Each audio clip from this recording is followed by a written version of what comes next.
and you're watching Battlecam.com, the world's only fully interactive television show. This is your segment. Consider this your bridge to the website. This was originally just a website, a social experiment Alki David, owner, created to kind of exploit dumb people.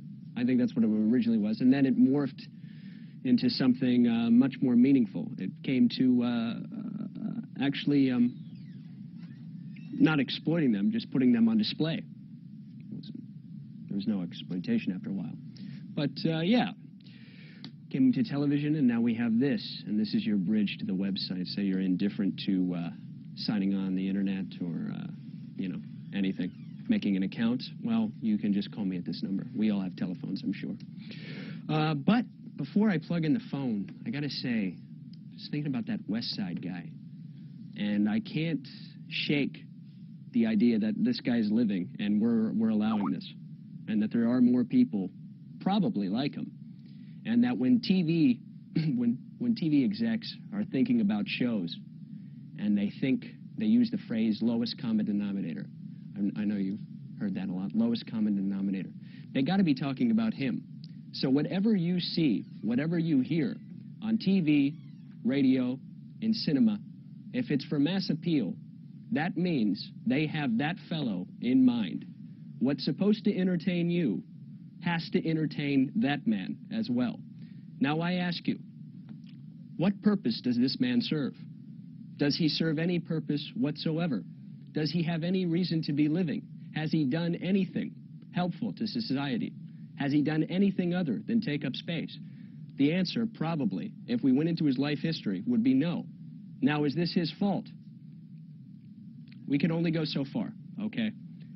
His parents were probably, his dad was probably a sponge, okay, literally.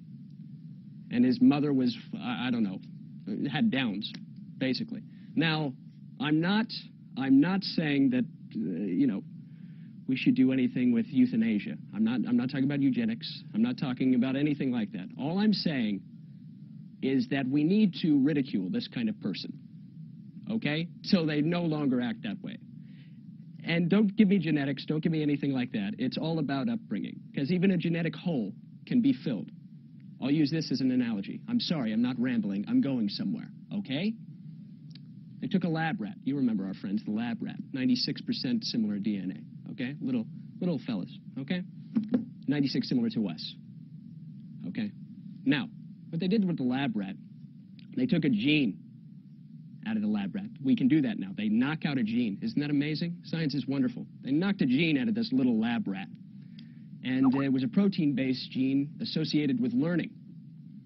Now, sure enough, when they took this poor little lab rat and took this gene away from him, he was dumber than any other lab rat. He couldn't complete any of his races. He was very slow. He was very ridiculous.